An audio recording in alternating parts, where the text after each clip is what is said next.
Hi everyone, my name is Miller, and the words that come out of my mouth in this video will not be subjective. Okay, I'm taking this hat off now. You know I'm a gamer. You read the title. You know what's about to happen. So here are the top 5 video games of all time. How many video games have you played before? What? How many video games have you played?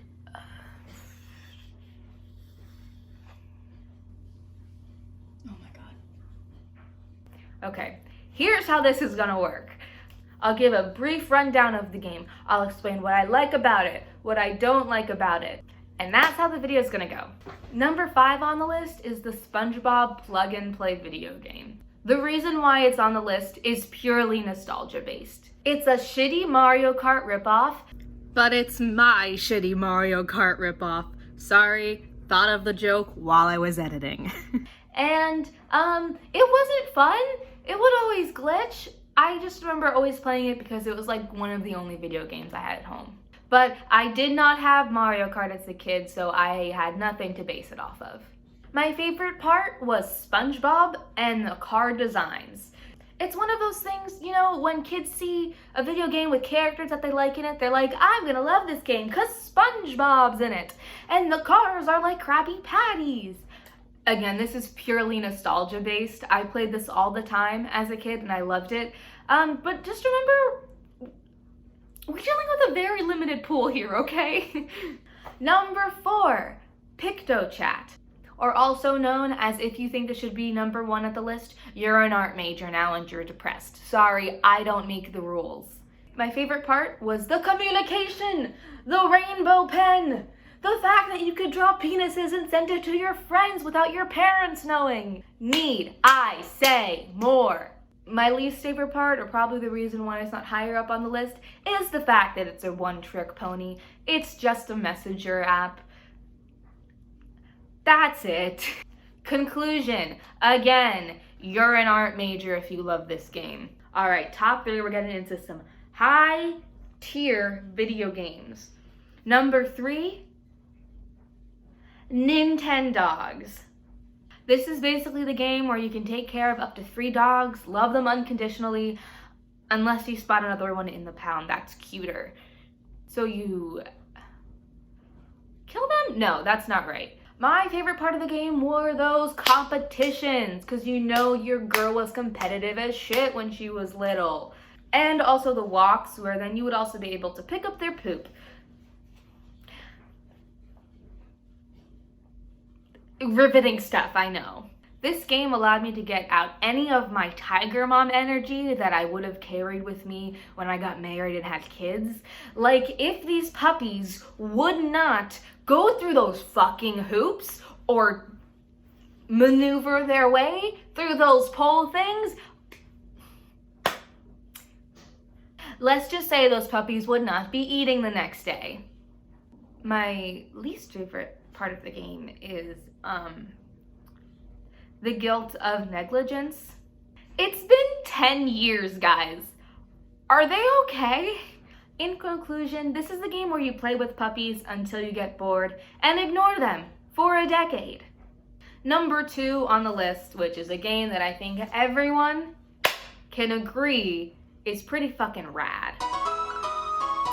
Wii motherfucking Sports. This game convinced millions of children that they were athletically inclined. I truly believed that I could play tennis for about 5 years of my adolescent life until I got to camp and I realized I sucked at it. My favorite part of this game was the tennis, because I rock at tennis. I'm the best at tennis. No one can beat me in tennis, except in real life. And bowling, because when you get to pro, you get like a cool ball with a star on it that shows that you're a pro bowler in a virtual kids game. I feel accomplished. My least favorite part of the game? Golf. That is a white man's game. And I know I'm white, but I'm not a man.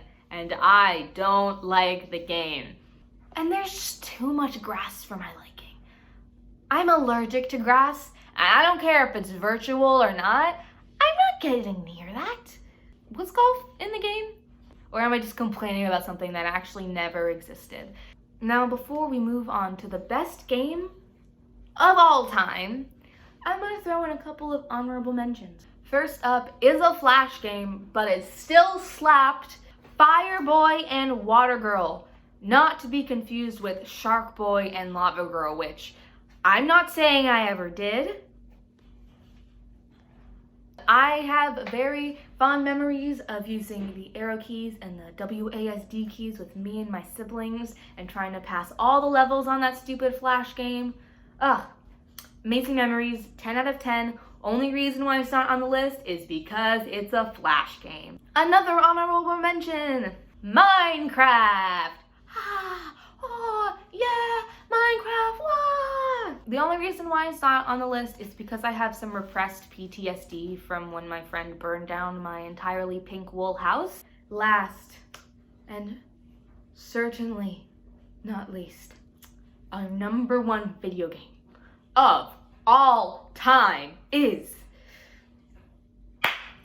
Barbie and the 12 Dancing Princesses on the Nintendo DS. Okay, before you guys come at me with pitchforks and torches, let me explain myself, okay? Yes, it was a blatant Super Mario Brothers ripoff, but what isn't nowadays? Power-ups? No thank you. How about character development?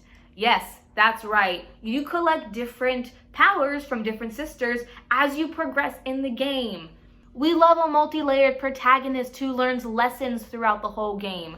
Powers such as stilts, ribbons, and picking up books. Mario wishes he was that deep. And the dress would change colors with each power-up. Like, come on, guys. Aestheticism, oh my god. A dope, classical, 8-bit soundtrack. I'm just gonna play a little bit for you right here. Isn't that a bop? You cannot tell me that it's not a bop. Murder! There's attempted murder in the game. Literally, right out of the bat, you find out that your dad is poisoned and you need to go and get the antidote and kill the person who poisoned him. I'm here for it. I'm here to watch Barbie kill some motherfuckers, but like, Jesus Christ. Also, my favorite part has to be the sound effects that were in the game. So good. And the sound of the teapots falling, it still, to this day, fully triggers my flight or fight reflexes. The noise when she would get hit by anything, I think it was always like, and just, I don't know why, I just liked it. And the sound some of the power-ups would make was just like, whoosh, or, guys, I'm just gonna insert as many sound effects I have here and tell me it's not amazing. Like, come on. The one fault in this game has to be that sometimes when you complete certain levels, you get this cat minigame. Like, the game is like, oh, we know you want to play the actual game and progress the story, but here is the level you have just played, but this time you're a cat, and I think you're chasing a bird. Why? I would only ever last 2 seconds in the game. I hated it. I hate it. Burn it, please. God. So in conclusion, this is the best game ever. This is not a nostalgia bias, and no debate is needed. So all of you nerds on different forums and Reddit and 4chan talking about what the best game is of all time, I have finally put an end to the debate. Here is the list. This is the one on top. You're welcome. That's all I need to say. My name is Miller. Here's my social media stuff because this is stuff that YouTubers do, I guess. Yeah. Thanks for watching. Make sure to like and subscribe. Share my video, please. Please share my video. Please, God, please share my video. I'll put up a link somewhere for my D&D live stream and for my previous video to go check that out as well. Thanks for joining me. Bye, guys.